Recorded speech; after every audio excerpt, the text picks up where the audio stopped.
আমার যদি একবার ক্ষমতায় আসতে পারে তাহলে কিন্তু সবাই টের পাবে কত ধরনের কত চাল। হ্যাঁ, ওই যে how many rice how many সেটা আছে।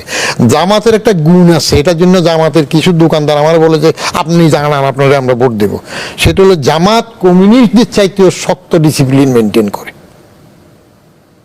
তাদের নেতৃত্ব যদি হুকুম দিয়ে দেয়, ওই যে রোকন টোকন কি দাপ দাপ পার হইতো না, নেতৃত্ব যদি হুকুম দেয় যে ওর রক কাটলে বেসতে যাবে, ওর এক কাটে দেবে, ওর কাছে আর কোনো নিয়ম কানুন থাকবে না।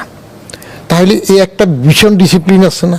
আর জামাতের যখন মন্ত্রী দুইজন ছিল, আমি তখন ক্যাবিনেটের জয়েন্ট সেক্রেটারি, নিজামি মুজাহিদ এরা ছিল না মন্ত্রী, তাদের একটা সুবিধা ছিল, তারা যেটা করতো সেটা হইল বাইরে মিটিং টিটিং গেলে তারা তাদের লোকজন দিয়ে সরকারি পয়সায় মিটিং করতো না, এটা তারা কিন্তু প্রতিষ্ঠিত হইত, নিজের ফান্ড থেকে করতো।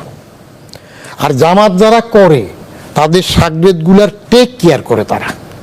জেলে যদি জামাতের কেউ যায়, আমার এক আত্মীয় দূরের, ও জেলে পড়ে গেছিল এই একবার দেশে আসার পর, কোথায় গন্ডগোলের সময় জেলে যাওয়ার পরে তার মারে জিজ্ঞেস করলাম চলো কেমনে, কর্মক্ষম ছেলেটাই তো জেলে।